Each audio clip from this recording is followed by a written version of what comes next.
Baik, hari ini kita akan melanjutkan case based learning untuk penyakit degeneratif. Kalau kemarin sudah dengan diabetes, sekarang diabetes dikomplikasi dengan gagal ginjal kronis. Nanti teman-teman ketika di lapangan hampir tidak mungkin mendapatkan single disease, hampir tidak mungkin. Kecuali kalian di puskesmas. Orang ke puskesmas itu cuma badan nggak enak, diperiksa ternyata hipertensi. Kalau sudah masuk rumah sakit, pasti dia ada alasan kenapa dibawa ke rumah sakit. Itu dapat dari komplikasinya. Nah, pagi hari ini teman-teman sambil buka di file, lihat di depan, kita punya Tuan B, 54 tahun, masuk rumah sakit dengan diagnosis CKD. Dia ada DM, adalah hiperurisemia. Hiperurisemia terlintas dengan kata hiperurisemia. Yang itu apa? Yang itu hiper itu urisemi. Apa lu?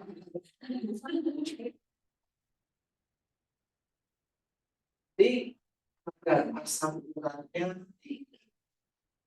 tidak ngomong asam urat orang ya, itu bahasa kita, bahasa umum.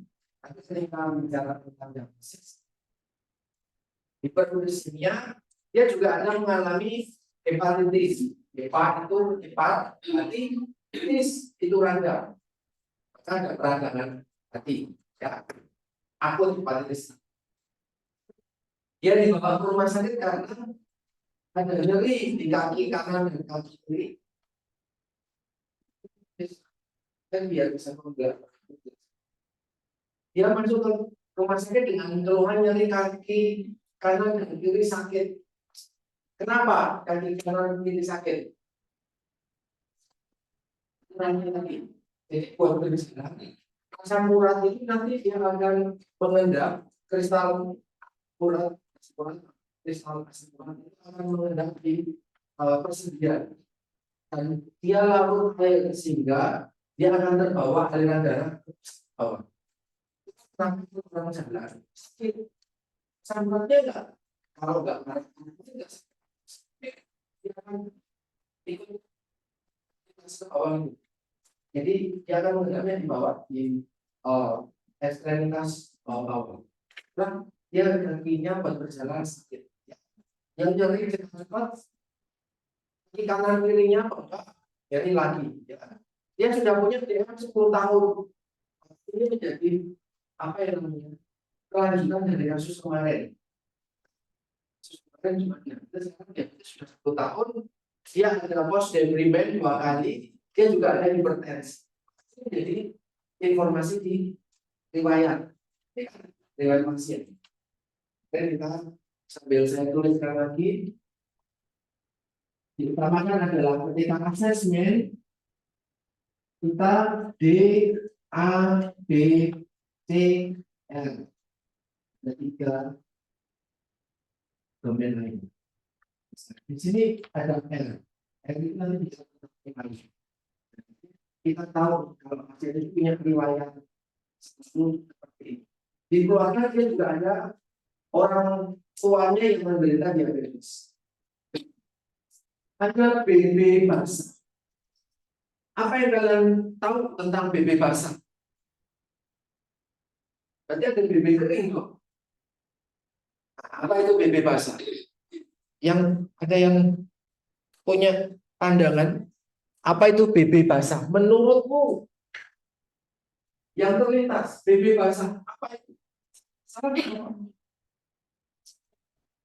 dengan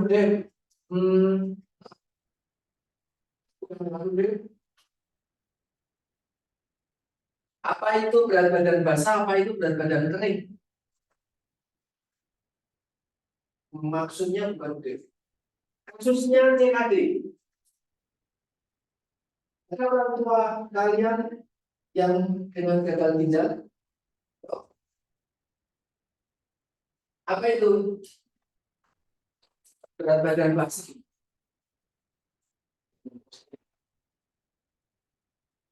Apa itu berat badan basal? Ini Pak, dan belum dikasih tahu kemarin. Nah, ya.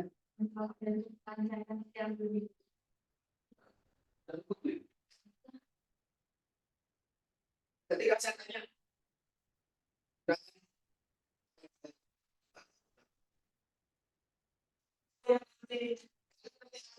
ke bangsa, ketika fase klinik ya, kalian akan diterjunkan ke bangsa.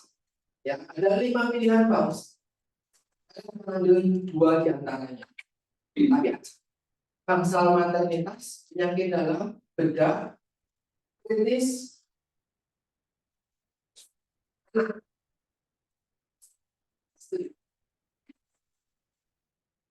kehamilan. Nah, selain bangsa, jalan itu apa tadi? Sekarang kita satu dari 2 pilihan ke bangsa hemodialis.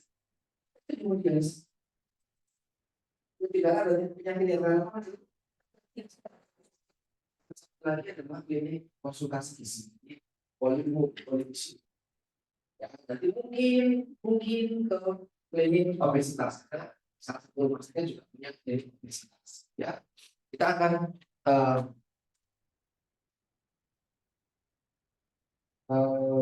jalan sana.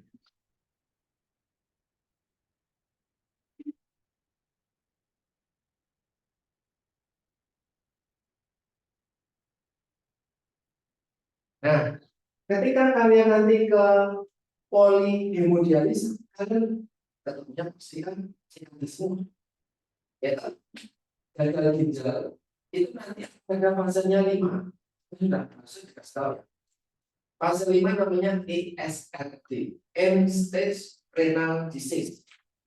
Fase kelima inilah di mana GFR-nya, glomerulus filtrate-nya sudah sangat rendah. Sudah sampai situ.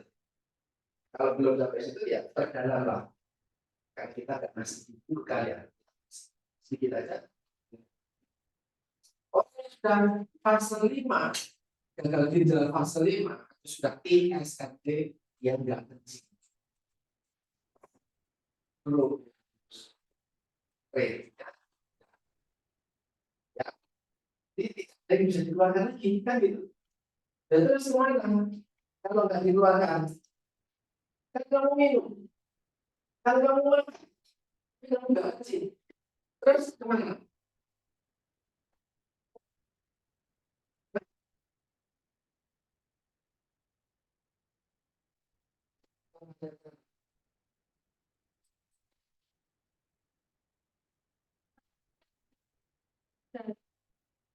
Yang saya pakai, biar kalian logikanya masuk. Selama ini paham ya. Itu adalah masalah keluarga. Kita belajar lagi dari tahun mas. Gagal tidak kronis ataupun akut, maka yang misalkan ginjal ya, ginjal fungsi utamanya untuk menyaring hasil salinan darah, salah satunya air. Jadilah urin primer, jadilah urin sekunder, jadilah urin yang kalian keluarkan rutin. Enggak? Tapi glomerulus di mana ada apa namanya nephron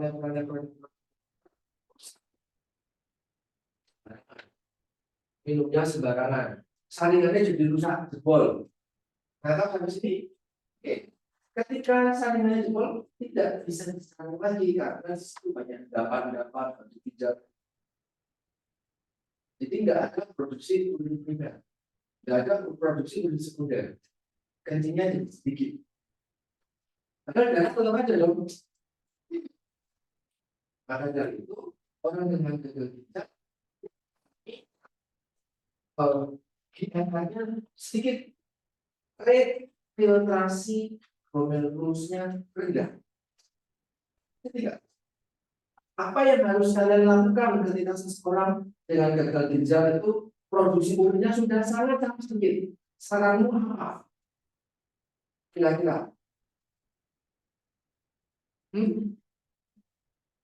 mengetahui wah kencingnya tinggal dikit banget, bahkan di gelas nggak cukup segelas, nggak kencing seharian. Apa saranmu kira-kira? Yang paling rusak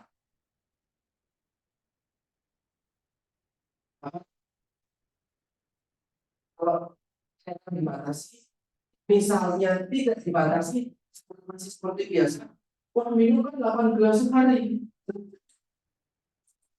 apa terjadi?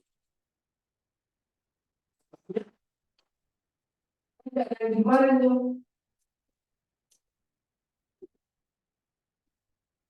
Kalau ketemu dengan orang gagal ginjal, dia mengalami penumpukan cairan, mau dia dibawa di tangan, di muka, di perut, di seluruh tubuh, karena nggak bisa dikeluarin lewat ginjal. Ginjal yang mau jadi tempelan tok, mending dijual buat beli iPhone.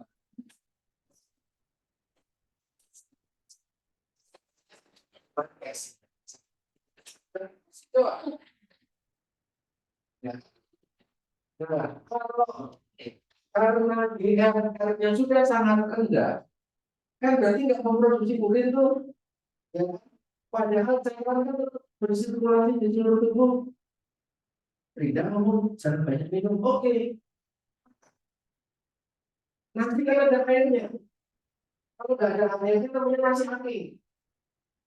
Beras.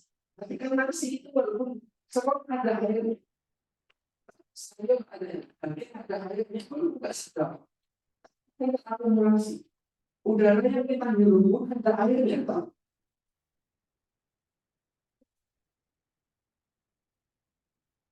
Juga kita dilakukan ginjal tersebut dengan alat hemodialisis. Itu harus cuci darah rutin. Kalau nggak rutin, urinnya nggak kebuang, racunnya nggak kebuang, sakit orangnya. Ya kan? Maka 3 hari sekali orang harus cuci darah. Nah, tapi yang karena dalam 3 hari, Senin, Selasa, Rabu baru cuci darahnya lakukan, berarti ada racun sehari Minggu. Minggu, Senin, Selasa, racunnya numpuk, airnya numpuk, baru akan dibuang hari Rabu pagi. Ya kan? Maka kita bisa berpikir yang berbeda antara hari Selasa malam dengan Rabu pagi. Karena Selasa malam masih ada tumpuan cairan nih, masih ada racun di tubuh kita.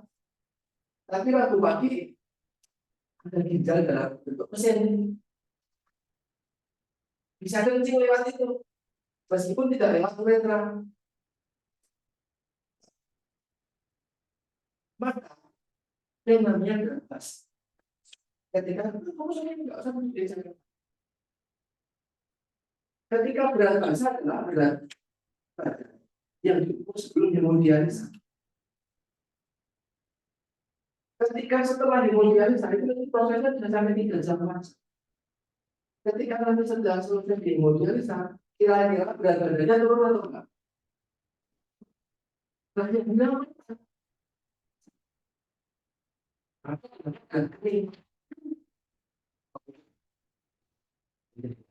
hilangnya mungkin sampai kapan? Sampai orang yang meninggal. Kecuali tidak dapat ginjal baru.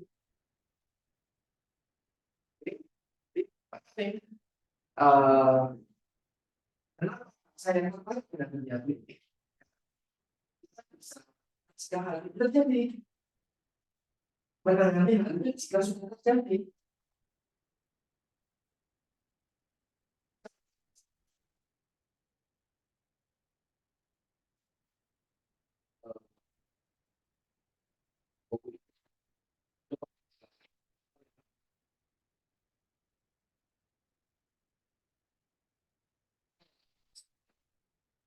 Ya. Nah, berat berat kering itu ketika didapatkan ketika pasien itu setelah kan gitu, setelah merasa nyaman. Nanti kalau kalian kalau bangsa kemudian ketemu orang yang terikat itu sementara yang bermakan kalian punya jam 10 gitu. Tapi kalau kita sudah hadir, padahal dikasih minum, wah ada syukur lagi, Pak.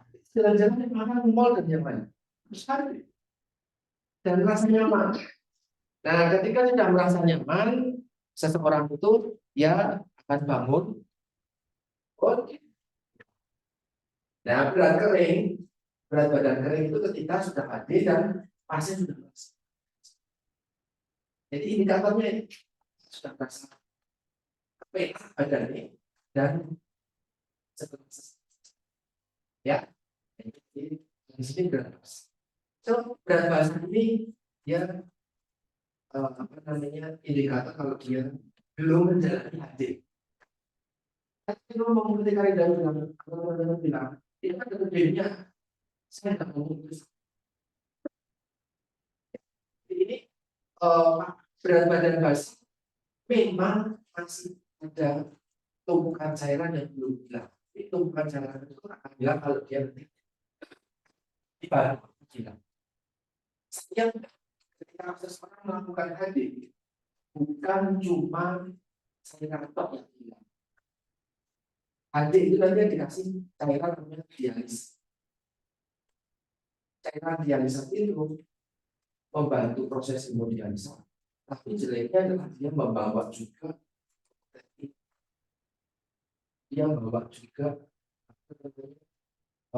vitamin-vitamin di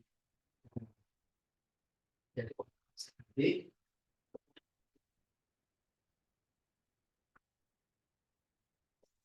belum hadir. Ini dia sudah agak bisa. Kebutuhan proteinnya jadi kecil apa jadi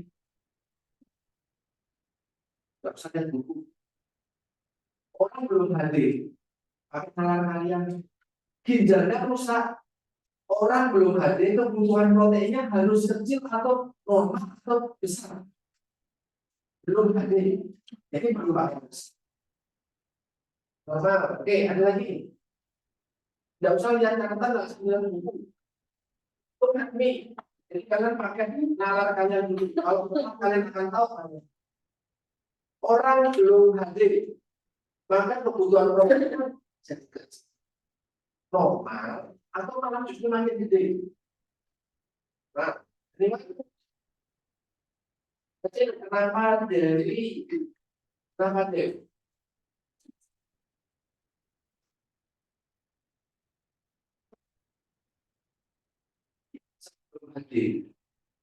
Pasien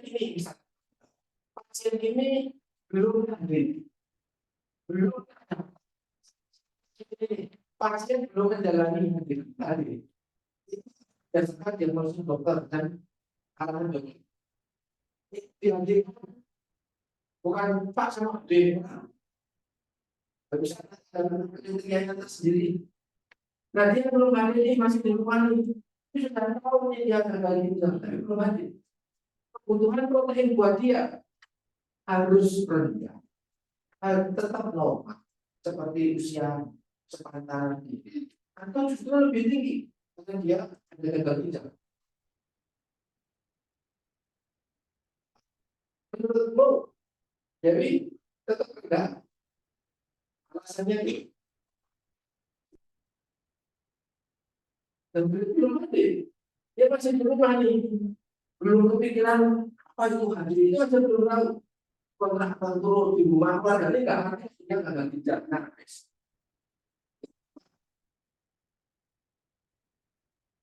dia bahkan belum direncanakan untuk hadir, belum tentu dokter ada undangan. Ini kalau teman-teman paham, insya Allah apa baik sudah hadir ataupun belum hadir.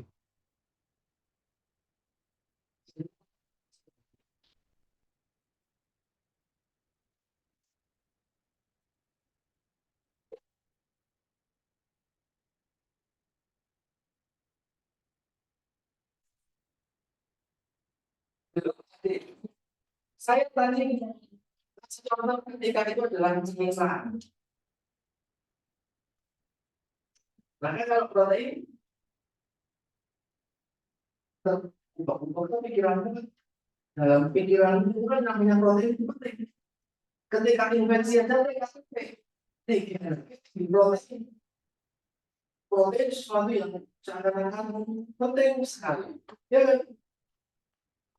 Jadi sekarang aduk-aduk pikiran logika. Bagaimana jika kondisinya gagal ginjal? Ginjal itu untuk menyantai mereka langsung cairan, mereka ginjal dulu nih, ginjal dulu, baru darah, baru ke hebat, baru ke yang itu.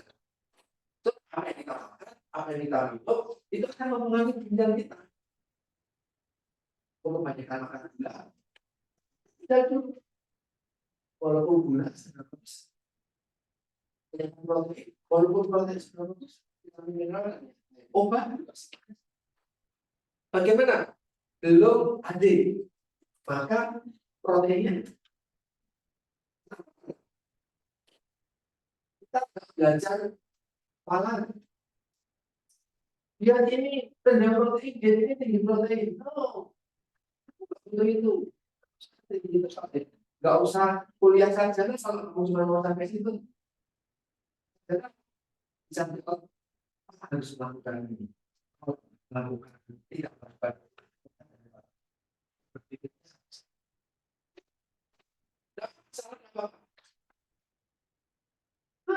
Ya, harus tinggi normal antara panggil.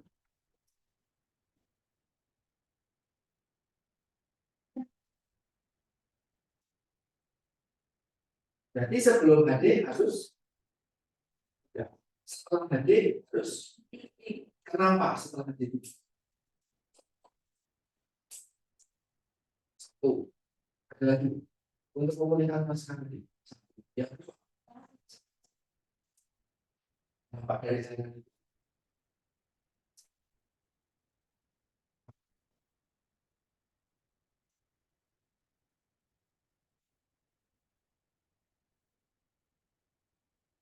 sebelum HD, kebutuhan protein itu sangat-sangat rendah, 0,6 sampai 0,8.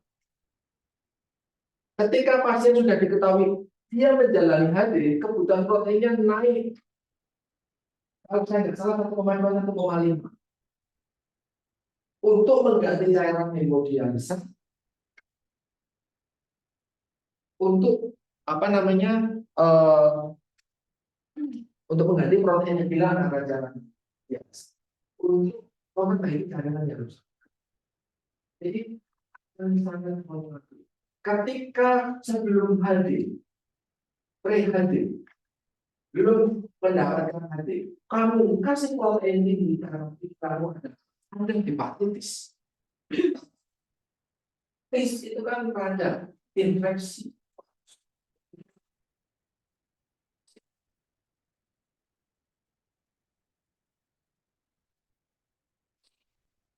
Si ureumnya, tadi saya isinya. Jadi urisemia selain rasa gula, ureumnya juga tinggi. Ureum kreatinin. Ureum itu apa? Pernah dengar ureum kreatinin? Ureum adalah ureum kreatinin itu metabolit sampingan dari metabolisme. Ureum kreatinin yang tinggi itu energinya ureum kreatinin.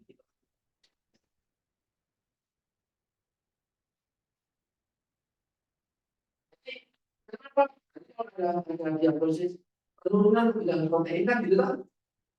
Ureum kreatinin bisa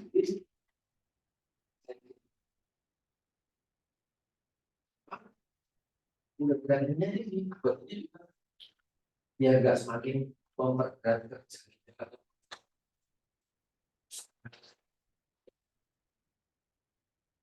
Pasaran TP-nya sekian, hemoglobin, kemudian di sini ada tambahan DW, ada tambahan glukosa darahnya juga tinggi,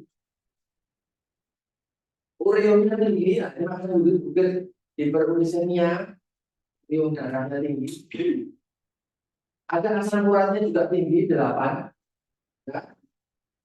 Asam uratnya tinggi, kemudian ada SGOT, SGPT, ini sebagai tanda kalau penyakit apa, ada kerusakan di mana, fungsi apa yang rusak, hepat, jadi ada hepatitisnya, maka dilihat dari SGOT, SGPT-nya tinggi, kemudian tekanan darahnya, diastoliknya tinggi, dan di suhu bengkak di kaki, bikin dia merasa lemas, ada udem liar, ada susah bergerak, dia belum hadir. Ini riwayat medis, biokimia, fisik dari pasien. Kemudian riwayat dietnya, pasien makan 3 kali sehari, ini kualitasnya, dia tidak mengonsumsi suplemen tertentu karena nanti teman-teman harus tanya, Pak, Ibu minum jamu nggak? Di rumah minum obat-obatan nggak sih? Selain yang biasa minum, itu biasa. Suka minum satu kali apa? Teman-teman perlu tanya itu karena kalian nggak akan dikasih apapun. Ya, data yang kalian dapatkan hanya satu kalimat pertama. Terus sampai ini, satu ini dong. Satu kalimat pertama aja. Pasien alergi, ya, diagnosis lain dari kalimat kedua pasien datang sampai ke kolaps, kalian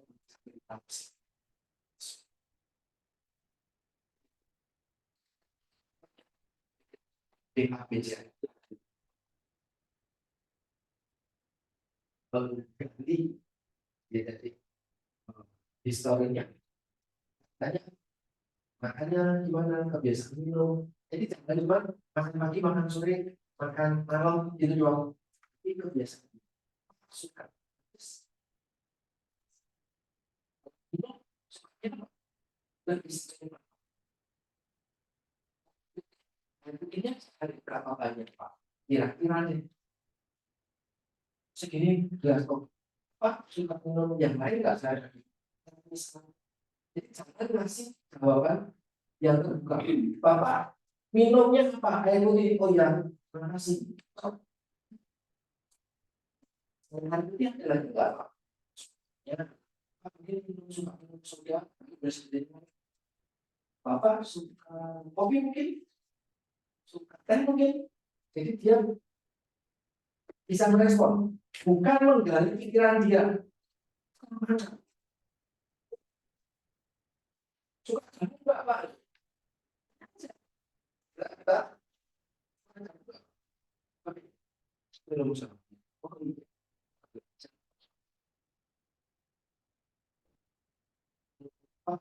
Apa suka minum beralkohol?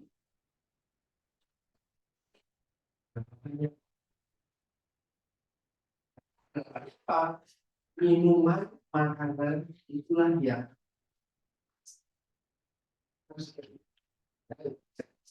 dari itu. Kalau terkait dengan antropometri di rekam medis ada, tinggal apa namanya kopi. Biokimia tinggal kopi juga ada. Nggak perlu tanya kemana glukosa darahnya berapa. Permisi Pak mau ngecek asam urat ya Pak.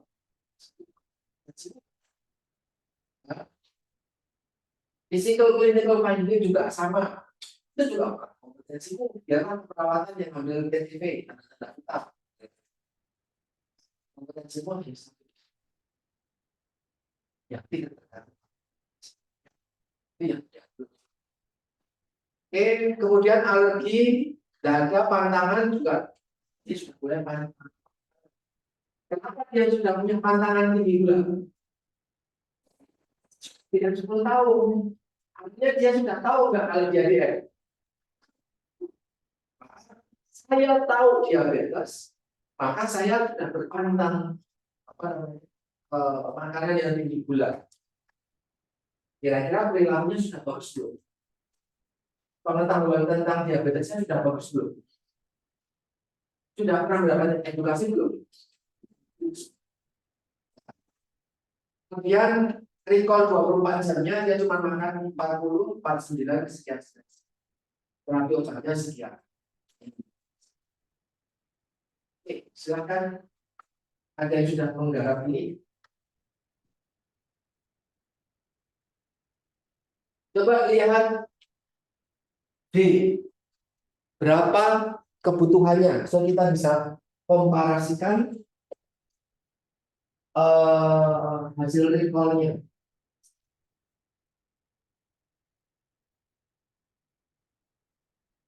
Silakan gitu. Kalau dengan sebelum HD maka 30 sampai 35 dia laki-laki tahu nah, itu buku arah BB ideal bukan berat badan. Silakan diganti.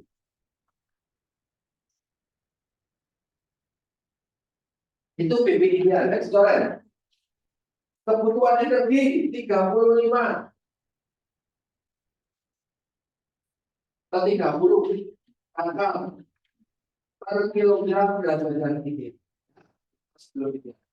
Proteinnya juga per berat badan ideal, bukan berat badan aktual. Kalau berat badan aktual ketemunya bebas. Ya, bebas. Ya, gitu kan. Nah, kalau teman-teman perhatikan, ya kalau bicara tentang diet yang lain, kita semua gitu. Lemah sekian persen untuk kasus yang kasus ginjal yang difokuskan adalah ya sama saya itu apa lebih kebutuhan protein yang diutamakan. Nih, kalau nanti ketemu kalium, saya mau tanya untuk orang umum, orang sehat, orang dengan diabetes makan buah bagus atau tidak? Makan buah dan sayur bagus atau tidak? Dalam pikiran kalian, sehingga kalau ketemu orang, dia makan buah dan makan sayur. Makan buah dan sayur bagus atau tidak? Tapi buat orang dengan gagal ginjal,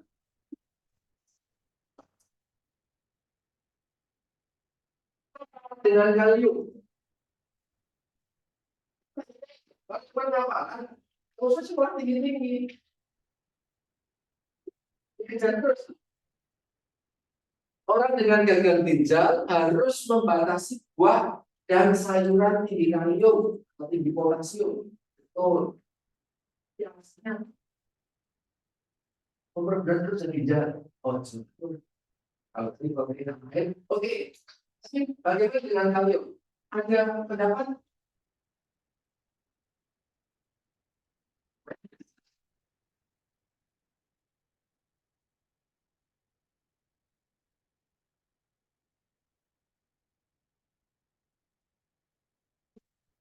Harus kurangi kalium, sumber kalium.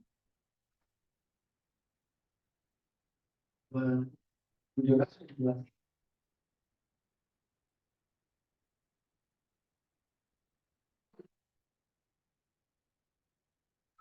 batasi kalium.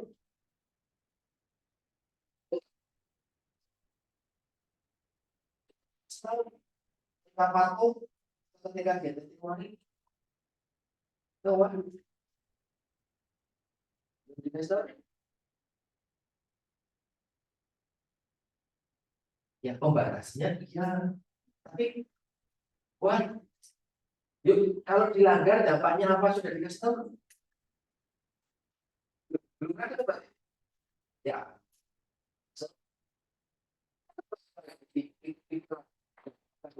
Ini kan otak kita cuma bisa menyimpan waktu. Oh, ya, ini kan kayak tuh. Kalau kita lupa yang namanya limit, apa bisa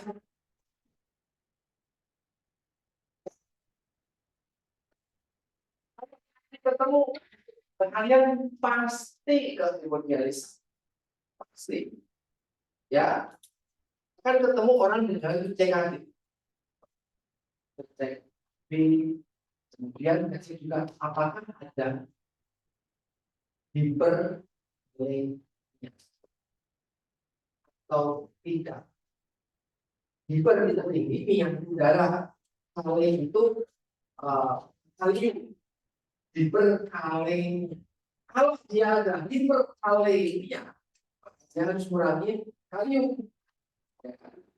Kalium ada di mana? Ada di buah, ada di sayur.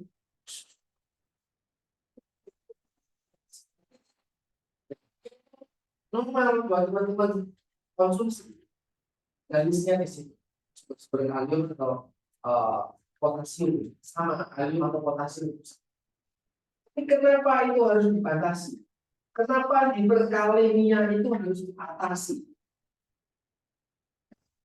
Mendapatkan dia hiperkalemia, penurunan kebutuhan kalium dong. Sebagai diagnosis ya lah, dari hiperkalemia, tandanya apa ya? Kaliumnya tinggi. Intervensinya gimana? Ya memberikan makanan atau minuman, sayur atau buah yang rendah. Kenapa? Karena hiperkalemia bukan kardialis, serangan jantung. Ya, bagi orang-orang yang mengalami hiperkalemia. Kok bisa hiperkalemia Pak pada gagal ginjal? Iya, karena regulasi cairan pada orang dan namanya keseimbangan cairan dan elektrolit. Salah satunya menyeimbangkan natrium sama kalium. Natrium kalium ini saling bermusuhan. Dia diseimbangkan dengan sistem namanya renin angiotensin aldosteronis renin angiotensin RAA. Yang salah satunya intinya adalah produksi urin dan pengaturan tekanan darah. Nah, kalau ginjalnya produksi reninnya terganggu. Kalau produksi reninnya terganggu, produksi urinnya terganggu, tekanan darahnya terganggu, kaliumnya tidak bisa dikelola dengan baik. Makanya sepanjang ini lebih kita. Nah, maka orang dengan hiperkalemia dibatasi waktunya. Kalau hiperkalemia tidak dibatasi kalium atau potasium sebetulnya akan bekerja rusak. Ya, kematian mendadak, berhenti mendadak. Jadi orang-orang ini sih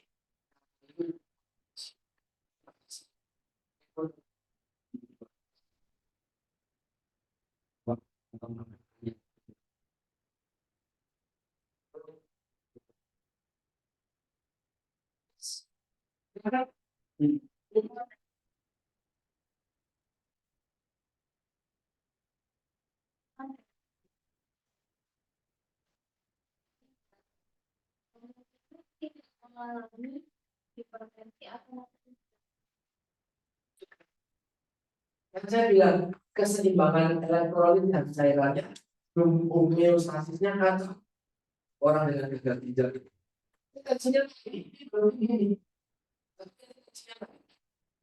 Orang dengan gagal ginjal itu kondisi serius apa namanya? Bagi saya bukan kasus yang sederhana karena nggak mungkin hanya mengganggu ginjal. Ginjal itu berhubungan dengan banyak. Yang gagal ginjal cenderung akan mengalami anemia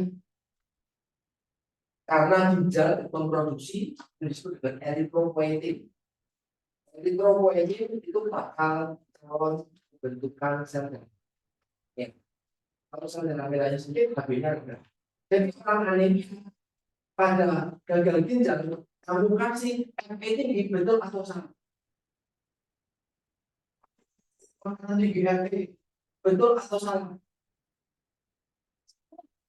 Orang dengan gagal ginjal mengalami anemia sepertinya tidak, tapi karena ginjal tidak memproduksi eritropoietin, dia mengalami anemia. Kalau kamu kasih sumber zat besi dan tambahkan keracunan, namanya hemoglobin, keracunan besi. Jangan salah.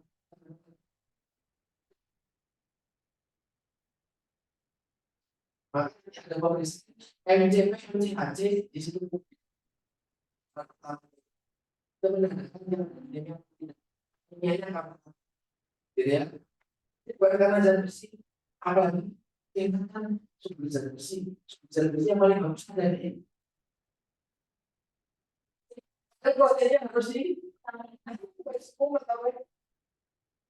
turun memperbanyak, dikurangi, dan akhirnya kan masih sekali kita ambil besi.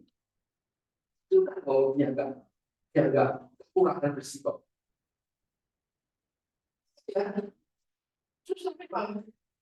Kalian sudah kenal masalah degeneratif itu organ itu saling terkait dengan yang lain. Ginjal rusak, depan itu rusak. Yang lain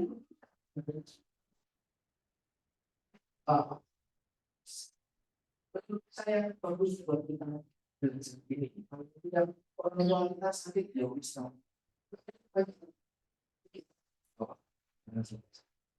Ya, iya. Ada anemia orang dengan hipertensi, dengan gagal ginjal, dia bisa kena diabetes. Ya tahu duluan mana nih? DM dulu baru ginjal. Dan DM itu bisa melawan yang diabetes bisa begini. Karena glikemia, glukosanya banyak, global yang atau gagal ginjal, aduh DM karena pengelolaan cairan tubuhnya. Gagal kita juga bisa bikin hipertensi karena yang ini tadi rusak, tidak diproduksi. Hipertensi juga bisa bikin kita karena dengan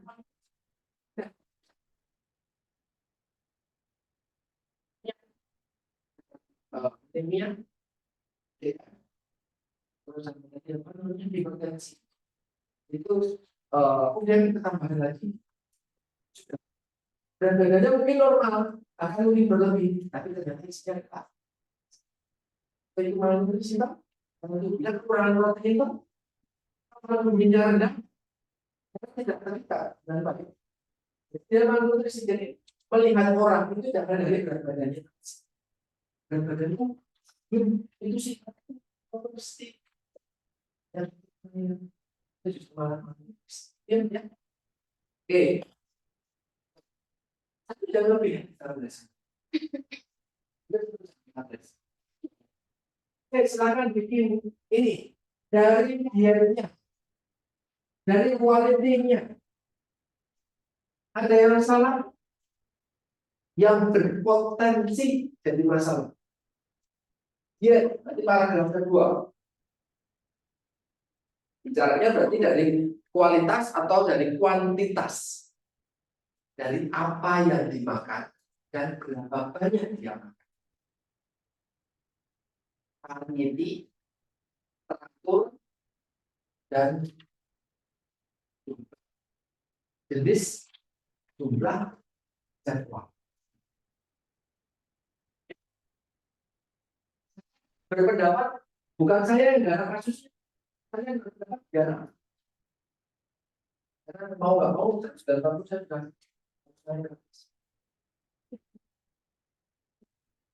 Ya kita bisa sampai ngomong bukan cuma assessment.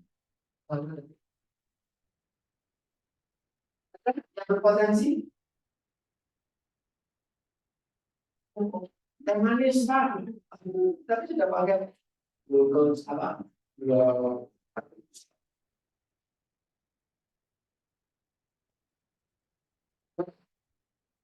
Yang kurang tepat berpotensi jadi masalah dari asupan.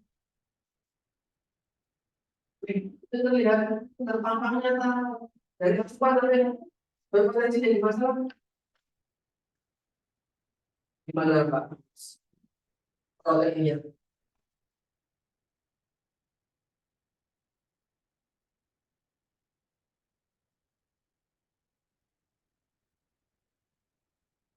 Yang gagal ginjal nggak boleh makan ikan dan ayam.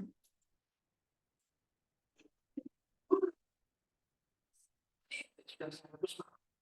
Orang dengan penyakit apa masih tetap butuh konsumsi protein. Ini pada silat.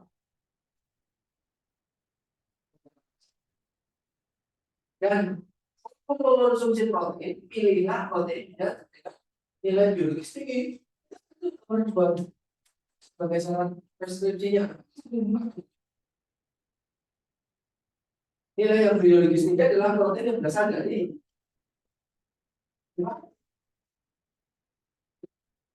maka boleh milih-milih makan.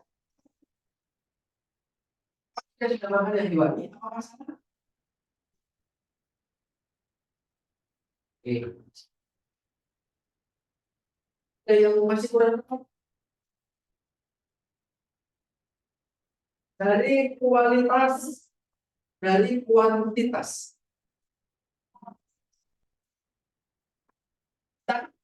Ada yang kurang tepat banyak.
Nah, itu makanya tempe tahu satu potong 3 kali seminggu, 3 kali seminggu kan berarti sehari ini belum tentu makan 3 kali seminggu.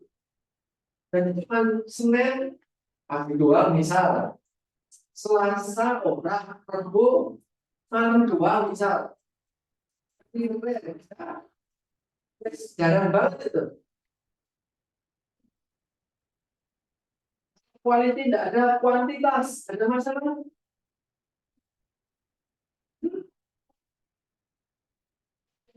Itu memang berjalan gitu ya, cuma bilang kali yang Enggak, inilah keterbatasan based learning dengan kasus tertulis. Informasinya terbatas. Mau tanya Pak, berapa sayurnya per hari per minggu? Itu bisa tanyakan ketika besok pasien. Maka kamu sekarang jadi tahu kan betapa pentingnya data yang lengkap. Dan kamu nggak akan dikasih tahu sama gizinya. Pak, ini hasil recall-nya lengkap kan itu enggak. Terus apa? Saya butuh data sayur, saya butuh data buah. Berapa banyak, berapa sering, jenisnya apa aja. Ya, itulah yang harus kamu tanyakan. Ya sudah, ini aja jangan tambahin. Ya, seperti oleh dirimu dan ketika saya butuh akses. Ini lengkap datanya sedikit. Jadi, ya, skill yang ada di tangan ini.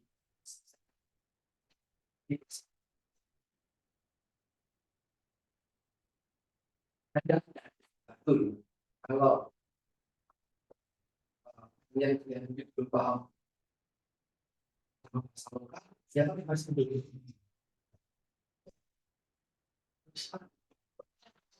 sama bahasa Indonesia.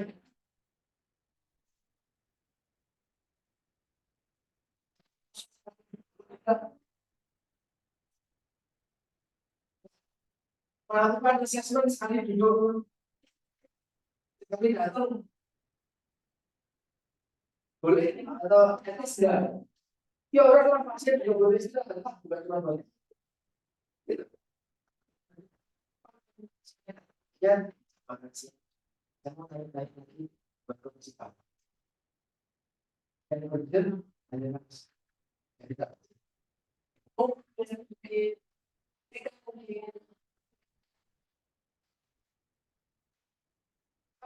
dari riwayat dia kuantitasnya berapa?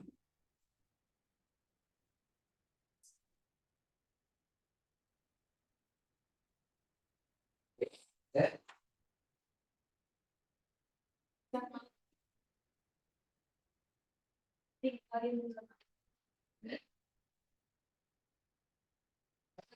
kualitas saja.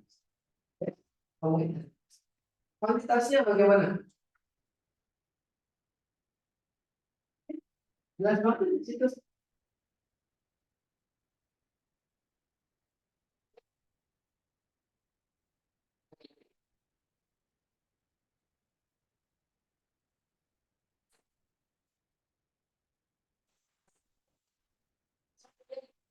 Di bawah itu juga.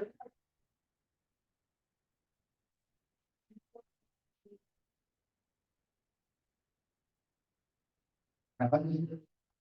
40%. Jelas tahu. Nggak mau kan?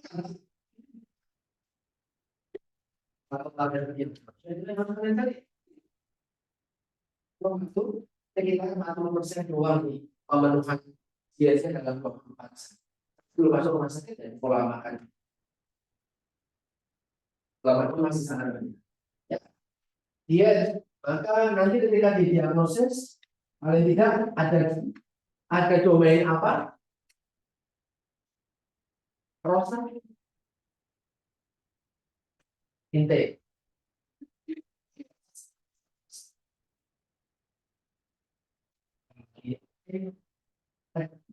Apakah ada asupan oral di sini yang bermasalah dengan oralnya? Nggak ada informasi kan dengan oralnya? Nggak ada informasi kan yang uang muntah nggak mau makan. Yang diketahui kita belajarnya kasus ini aja. Yang diketahui di sini asupan energinya yang rendah, bukan asupan per oralnya. Kecuali nanti teman-teman dapat vaksinnya susah nafas, batuk, mual, ada luka, kita nggak mau makan.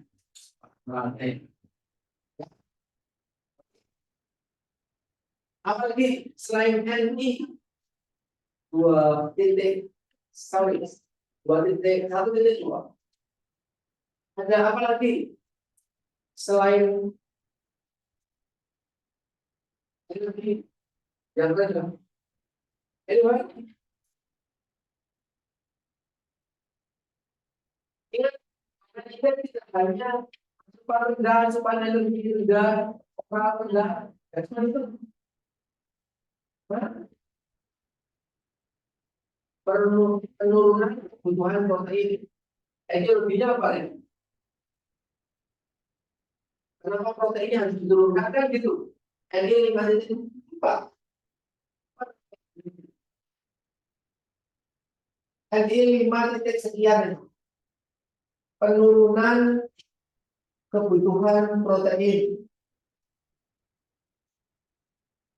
Oke, ini lebihnya apa? Kenapa harus diturunkan proteinnya? Apa berhubungan dengan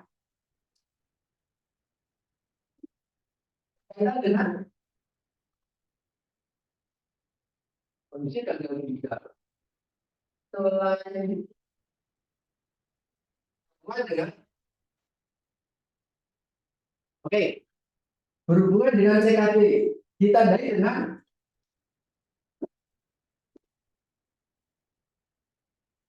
sudah turun kebutuhan dan bukan itu ada gejalanya.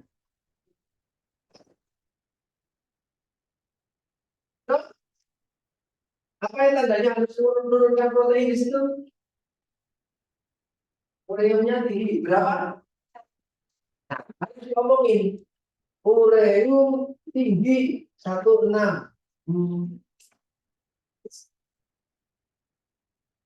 Ada lagi tanda gejala bahwa proteinnya harus tinggi, harus direndahkan, diturunkan. Apa? Ada lagi?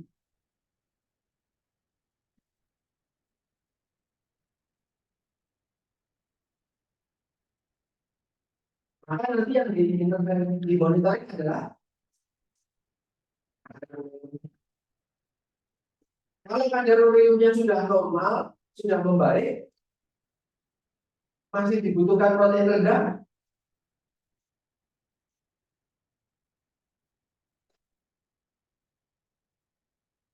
Lihat di sini. Penurunan kebutuhan protein. Maka tujuan intervensinya menurunkan kebutuhan protein. Bentuk intervensinya dengan diet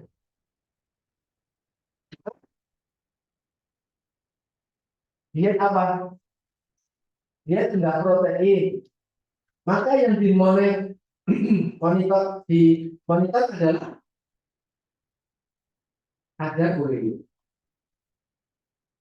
Kalau kadar ureanya baik kan berarti tujuannya sudah tercapai. Kalau tujuannya sudah tercapai, apakah ini masih perlu dilakukan? Tinggal cek ininya. Ya. Ada yang lain.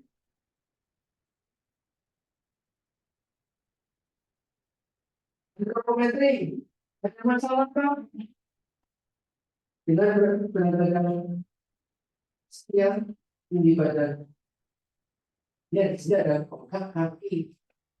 Informasinya bengkaknya di berapa namanya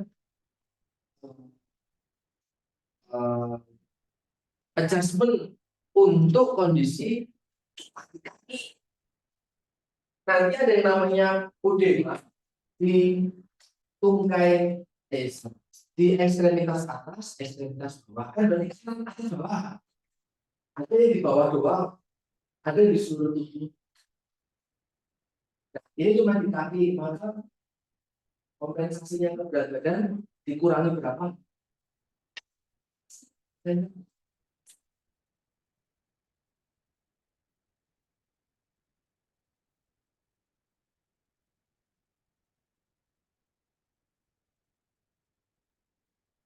Menghitung berat badannya, status gizinya sekian, maka menggunakannya adalah berat badan ideal. Berapa berat badan idealnya? 64. 4,5. Dia berapa? 85. Berarti surplus berapa kilo? Ada kelebihan 20-an kilogram. Ya, satu sisinya ya dari BBI berapa persen BBI? So, teman-teman yang namanya satu sisi itu enggak cuma lewat INT. Kalian bisa ngitung dengan lila, kalian bisa ngitung dengan persen BBI. Apakah dia? Jadi jangan fokus pada BMT. Kalau yang itu harus tahu berat-badan tinggi badan. Nah, kalau dia lemas kok, dia buat berdiri aja nggak kuat karena asam uratnya gede. Kan berarti nggak umur berat tinggi badan. Umurnya mungkin lila doang. Dengan BBI aja. Kalau dengan lila kan dia bisa tiduran. Persen lila kan. Kalau dengan berat punya berat badan masa, ya sudah berat badan itu. Misalkan dicari ya informasi berat badan pasien, berat badan ideal itu sebagai status gizi pasien. Antropometri itu nanti biokimia. Ingat, nggak semua yang ada di kasus itu dalam kondisi normal tidak terendah. Apalagi nanti kalau kalian sudah dapat berlembar-lembar hasil lab, kritis lah mana yang bisa dipakai, mana yang perlu dipakai, mana yang ya walaupun normal ya tetap ditulis kalau memang itu hubungan. Oke. Dia ada diabetes, tapi glukosa darah sewaktunya 110 misalkan. Normal dong? Perlu kalian tulis nggak? Ketika bikin result visi, pasien ini ada diabetes, in case berat glukosa darahnya misal 109, normal itu. Kalian tulis nggak di assessment? Kenapa? Kenapa? Kenapa perlu tetap ditulis? Tandanya apa? Itu mengindikasikan apa? Dia ada diabetes tapi glukosa darahnya 109.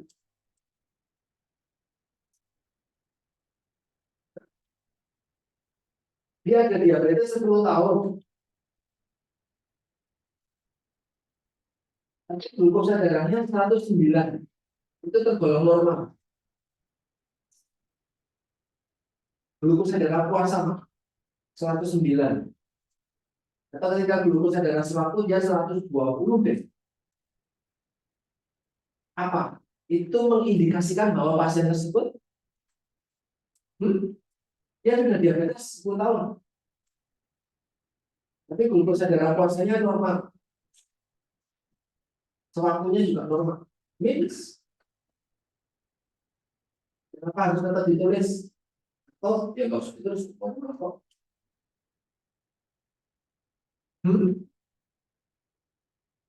ada pendapat.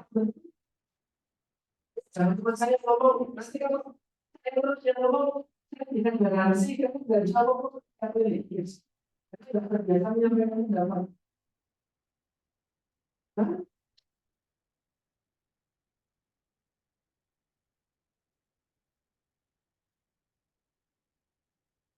Orang dengan diabetes, glukosa darahnya bisa normal, artinya Bu, Pak Adis, orang yang terkontrol means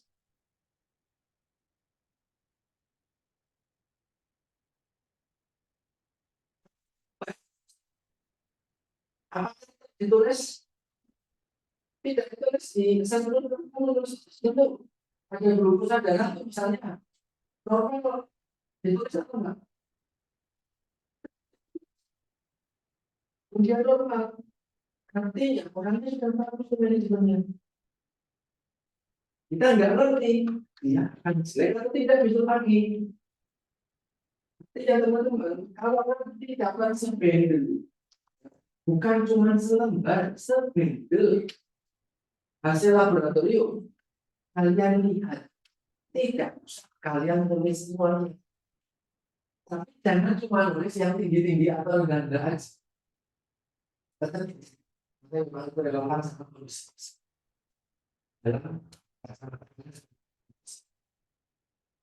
Oke, biokimia ini clinical visit ya, suhunya adalah oh ini suhu normal karena darah sekian nadinya sekian ya, dan enggak kaki riwayat ini di atas.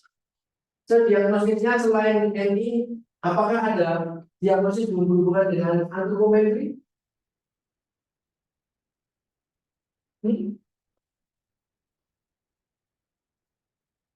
Ya, saya kemarin sudah ngomong ini nggak digarap sampai diagnosis di anti assessment. Kita sejam lebih hanya ngomong assessment. So, please nanti yang kasus besok, kita yang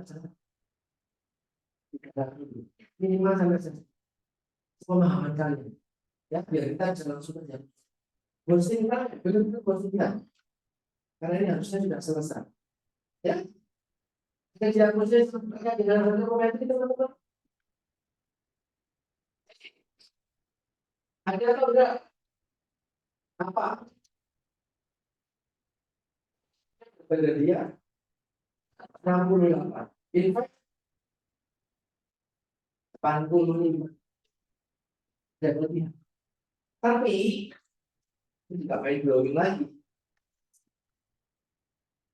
Orang dengan gagal ginjal lebih baik kurus.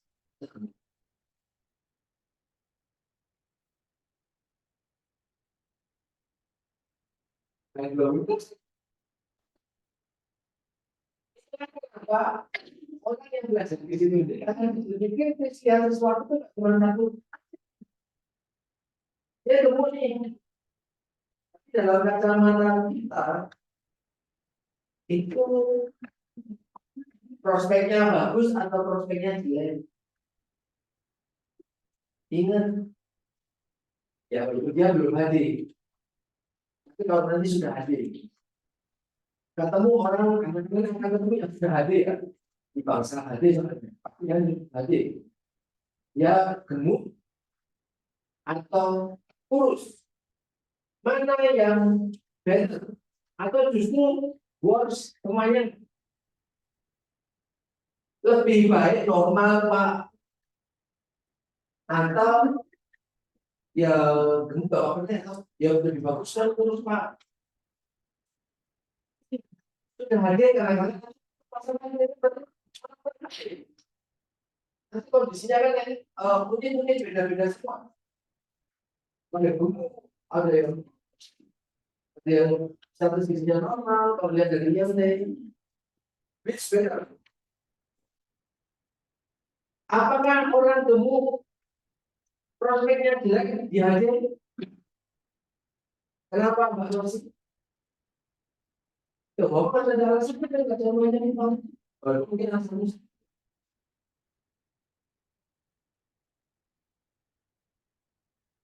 Hmm?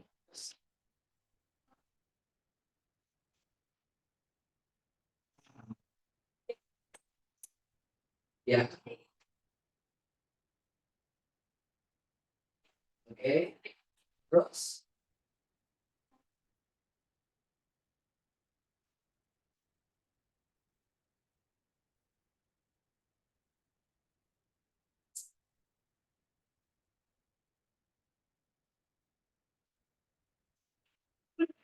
berat badan bahasa kering 2 kilo 3 kilo, nggak lebih dari itu. Normalnya 65, idealnya sedikit. Jadi nakal sekitar itu Pak, 5. Dan dia berat badannya 85. Kalau turun habis adik, ya 83 lah, 84. Masih tinggi. Semua kan. Ada lagi, ya lebih baik jaga berat badan nih. Langsung terus. Ya, apa kondisi seperti ini? Prospek ke depan. Karena seperti diabetes. Kemudian gagal ginjal yang sudah ada ya akan tetap bertahan sepanjang hayat. Kecuali ginjalnya tukar sama ginjal anak.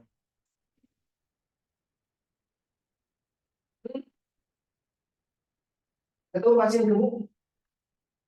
Bagaimana pendapatmu? Pak, harus turunin berat badan. Kenapa? Pak, NC3.3, obesity. Ya kan? NC3.3 itu. Arahnya, kalau menemukan masalah di antropometri. Ya kan? Kalau NC3.3 kan obesitas. Terapinya kan menurunkan berat badan. Berarti berat badannya dipangkas. Berarti pemecah sampai dia 65. Iya kan? Berpikirnya sampai situ. Nah, pertanyaan saya, mas, kalau dia gemuk, kalau memang bagusnya memang apa ideal Pak? Yang saya ingin lihat, kalau kalian pasti sudah membuka dan sehingga nanti kalau dia ingin just progression, turunnya nanti mungkin 2 sampai 3 kilo maksimal. Yang akan naik lagi 3 hari berikutnya, kemudian turun lagi. Tapi bukan itu konteks kita melihat orang yang hadir berat badannya bagaimana. Kalau dia gemuk 85, apa kira-kira? Kita sudah sempat bahas tadi. Ini kuncinya. Ternyata dia sudah hadir. Maka risikonya adalah apa kira? Iya, dana ini banyak yang akan besok ambil dana di rumah sakit di sekitar. Yang sama bimbingannya sama saya semua.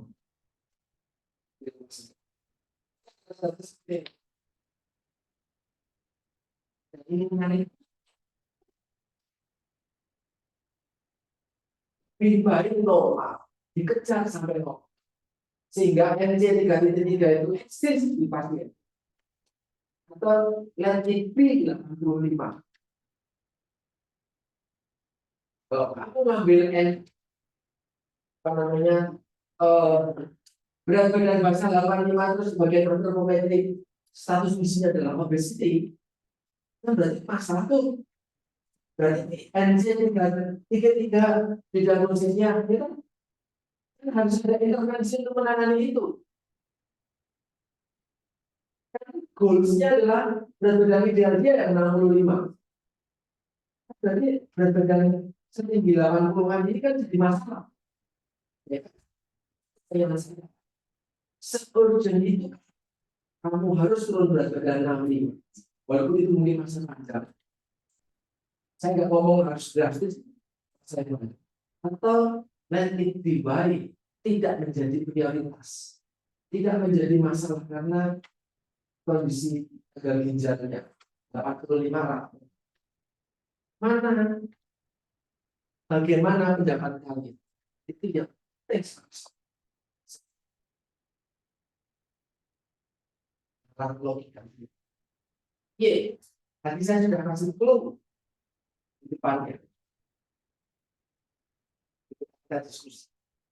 Pak, Pak.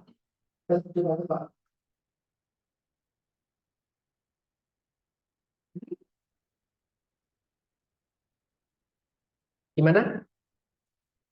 Ada ide?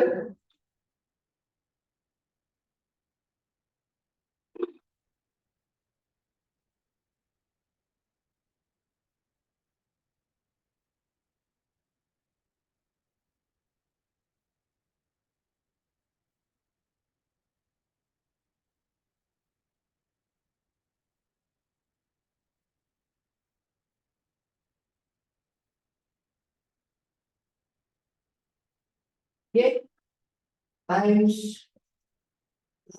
Jangan saya punya waktu 20 menit. Ya, karena juga sudah pakai. Benar-benar lebih oke atau tidak di kondisi ini? Oke, baik.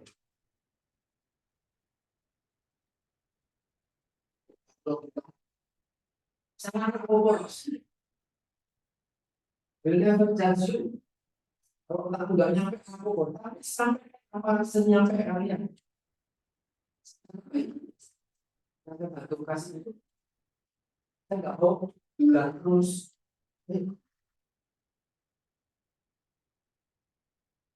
Tidak akan melakukan diagnosisnya nambah atau nggak nambah.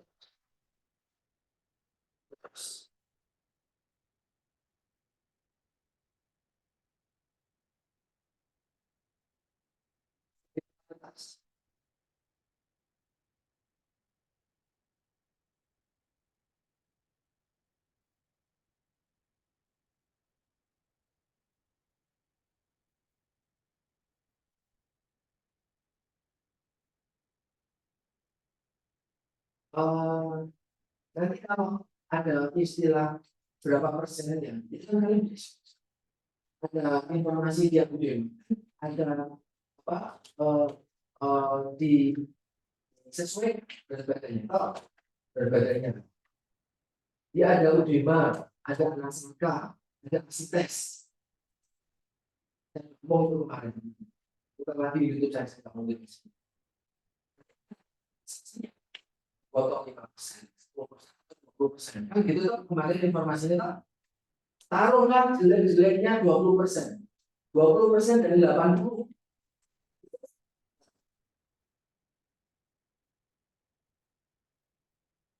10%-nya 8. Berarti kan 8, 70 kilo tadi.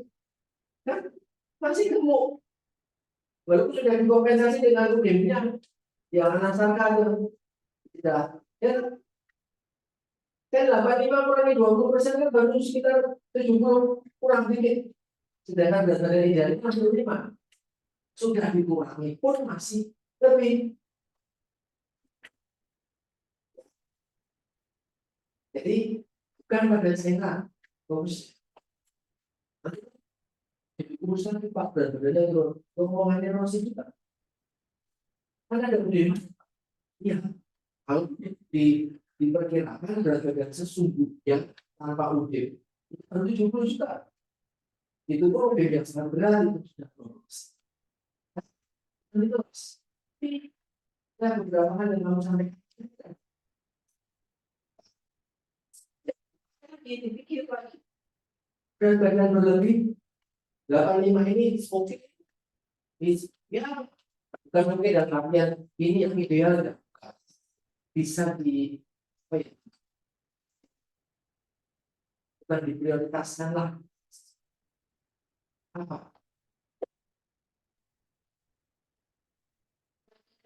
Kalau itu yang untuk energinya bulan, jadi kalau misalkan nanti fokusnya di berat badan nanti takutnya malah asupan energinya makin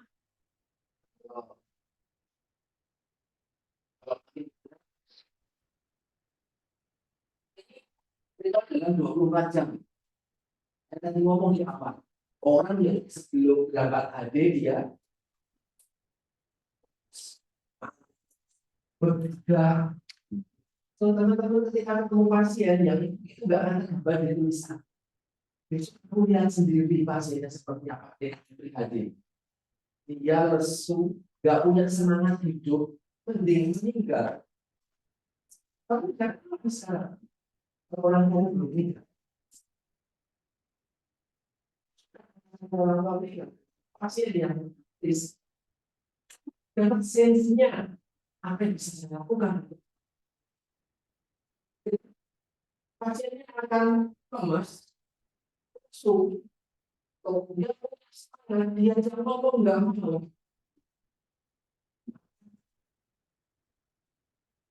Ya, tumbuh, sebab penuh air, kuat, nggak nyaman seluruh tubuh.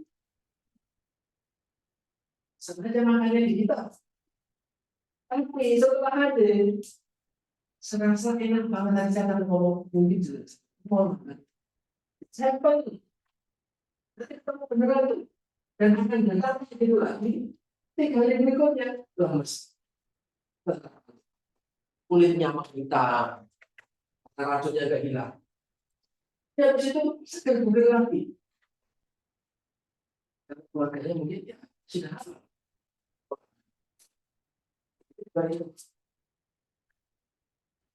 Ini mengindikasikan dalam hari itu dalam 1 hari kemarin ketika nggak enak ini makannya lebih nafsu lagi. Apa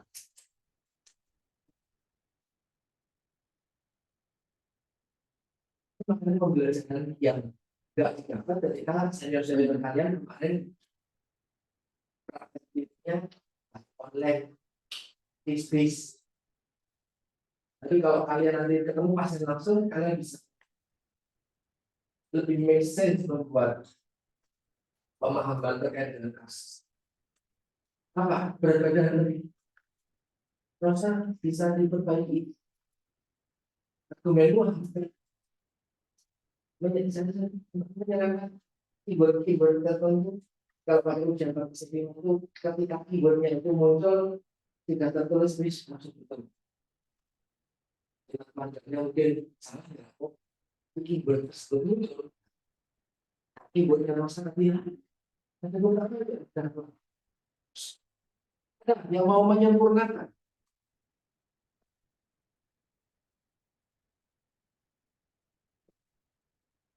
Berat badannya lebih baik normal, dikejar sampai normal, atau let it be lah apa, 80-an. Nanti pasca hadir dia turun. Taruhlah berat badan. Misal ada informasi BBM itu 82. BBM kan berarti sudah hadir 82. Masih lebih itu dibandingkan idealnya 65.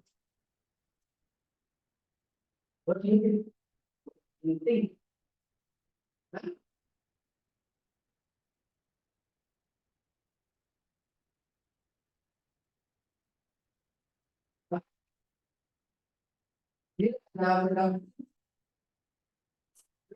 Ada lagi sama sekali blank. Orang dengan berat badan itu justru bagus.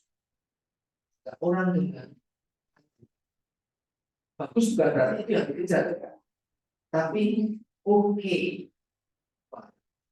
Karena nanti itu akan membuang banyak protein. Membuang banyak protein. Ketika membuang banyak protein, zat gizi dan yang lain, day by day orang tersebut akan kurus karena depresi protein, depresi otot. Ya.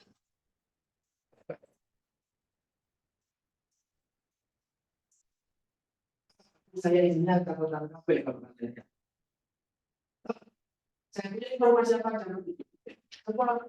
ada apa namanya sampel lumayan keras.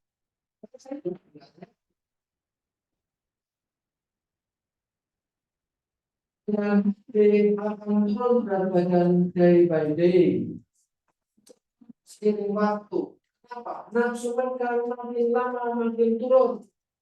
Harapan hidup, motivasi hidup makin lama makin rendah.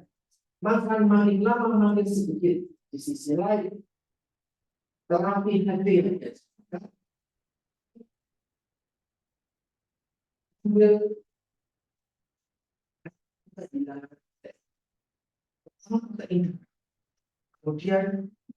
cadangan protein akan habis demi waktu yang. Di sisi lain, gagal ginjal nggak berdiri sendiri, bakal muncul penyakit-penyakit lain yang juga akan meningkatkan pemecahan darah. So orang dengan gagal ginjal itu makin lama makin kurus, status gizinya makin jelek. Kalau sekarang kamu melihat dia berat badannya, oke normal ya, kita nggak tahu bulan karena hadir bukan dilakukan kalau sudah hadir terus ya kan tidak nanti orangnya meninggal di situ topnya nggak mungkin sembuh, ginjal tidak bisa memperbaiki dirinya sendiri, jadi makin lama akan makin status gizi makin. Apakah obesitas bermasalah? Ya, tapi prospek ke depan, prognosisnya makin turun, makin turun. Apakah penurunan berat badannya jadi penurunan sesuatu hal yang positif? Penurunan berat badan itu indikasi yang mengalami malnutrisi. Tinggal nanti penurunan berat badan. Apakah 5%? Apakah 10%?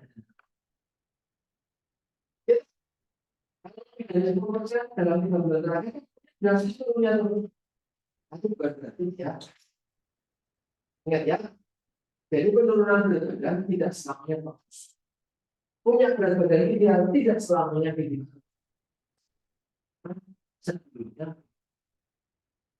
ya.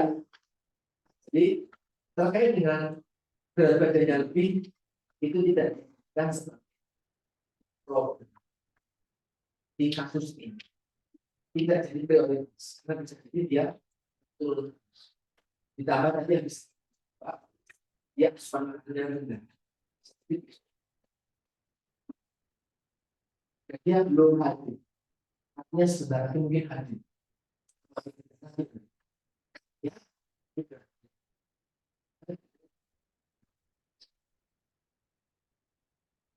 Jadi kalau finding, judulnya sudah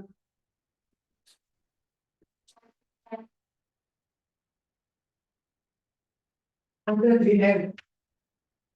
Saya ngomong sama teman-teman, DM atau tidak DM, yaitu mirip. Orang DM bukan berarti tidak boleh makan nasi. Orang DM bukan berarti makannya hanya boleh siang aja atau pagi dan siang aja. Sama, orang diabetes dengan orang normal sama diperhatikan jumlah energi yang dikonsumsi. Maka ketika ada pasien dengan CKD dan DM, jangan teman-teman bingung. Ada hepatitis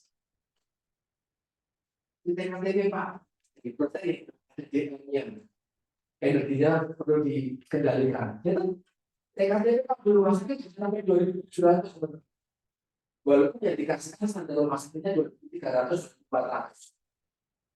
Kebutuhannya 2.700, so 300-nya dari standar menu rumah sakitnya 2.300, tapi kebutuhannya 2.700 TKTP. Kan 300-nya diperoleh dari ya.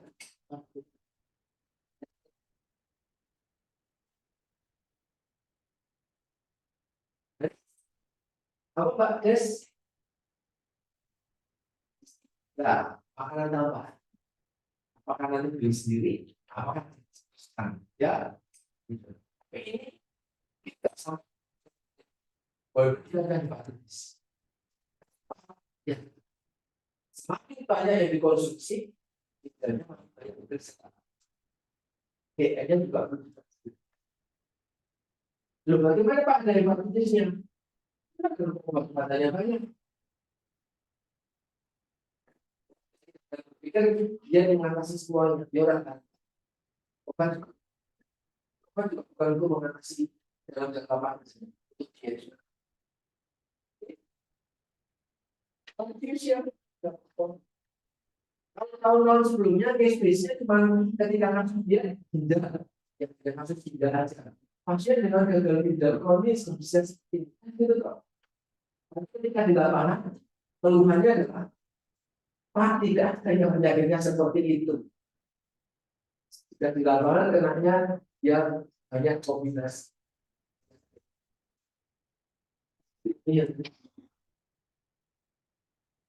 Dia juga mengalami hipertensi ya. Dan dia emang. 5 menit terakhir sebelum saya ada pertanyaan. Agak berbeda dengan yang infeksi besok. Hari ini. Karena kalau infeksi kita akan diskusikan besoknya. Kalau ini enggak. Karena kalau infeksi relatif akan mirip-mirip. TKTP pada infeksi. Atas infeksi harus diprotein. Lebih karena kamu infeksi bisa dilawan dengan itu. Tapi ketika penyakit degeneratif beda. Penyakit satu dan yang lain beda. Kemarin kita belajar tentang diabetes, pembatasan energi dikelola betul, karbohidrat juga betul. Sekarang kita ginjal yang diperhatikan adalah proteinnya dan cairan sama kalium. Jadi kita akan belajar tentang besok itu ada. Saya pengen ada demonstrasi.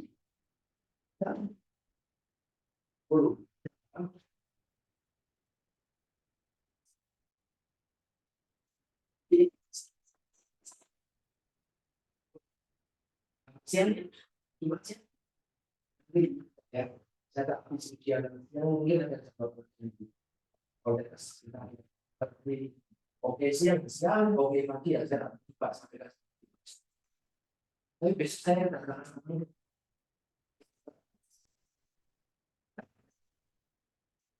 harinya. Ya ada pertanyaan Mbak Adil.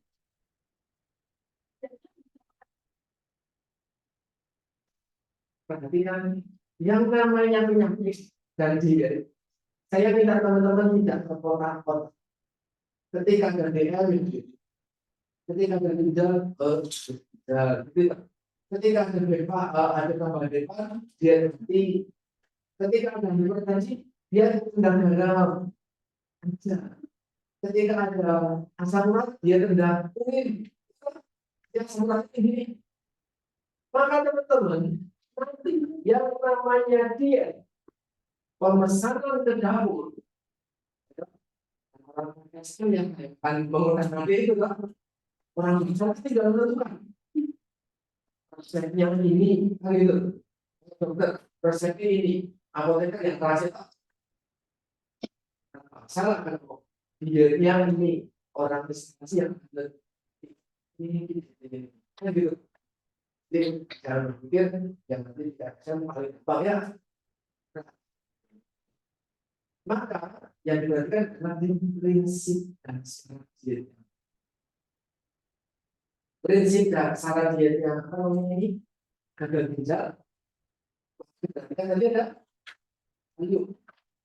Maka diperhatikan dia ada proteinnya enggak. Jadi yang belum tadi. Maka diperhatikan tentang cairan. Sedangkan saya ngomong tadi, ketika diabetes tidak ada masalah sama proteinnya, maka proteinnya ngikut di ginjal. Makanya ada informasi tentang lemak di sini, kolesterol di sini, ada berhubungan dengan lemak di sini. Saya ikuti yang ada di sini. Karbohidratnya bagaimana? Itu juga ada di ginjal.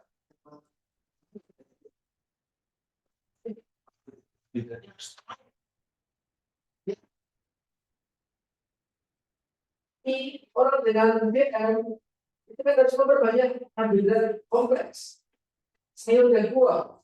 Contohnya pada orang ginjal ini harus dibatasi buah dan itu karena dengan kandungan hidupnya berpikirnya gitu.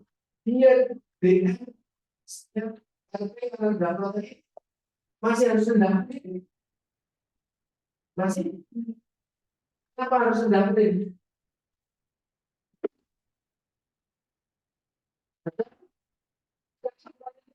Maka dia prosesnya ada punya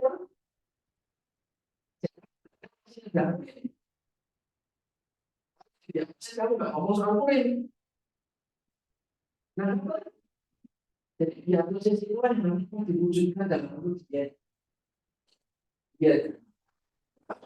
ada hipertensi, dia kena karena ada diabetes, dia kena protein karena dia kan karena dia DDR. Hanya maka pesanannya nanti dia DMRD RP RP itu yang kalau kampus lain saya ambil sombong, kampus lain cuma dia tidak dia gagal ginjal tapi eksis kondisi seperti mana orang asalnya akan bingung ketika melakukan bingungnya kali yang jadi preskripsi dietnya cara diet itu yang penting memang kombinasi banyak. So dalam syarat dan preskripsi diet jangan cuma nulis makronutriennya. Dia ada hipertensi, natriumnya berubah. Kalau dia sayur kaliumnya berubah, sayuran juga. Pak, sudah. Penyakit seperti ini tidak seperti infeksi yang harus makanya namanya lunak lah, selain lah, sering lah. Ini makanannya edible. Coba dulu setiap pagi edible. Kalau saya bilang, ya.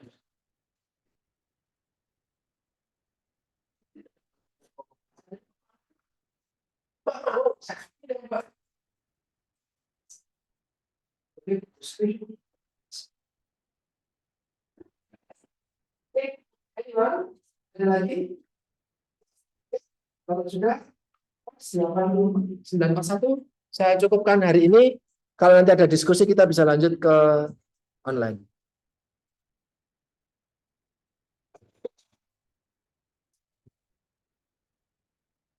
Terima kasih teman-teman sekalian. Selamat siang.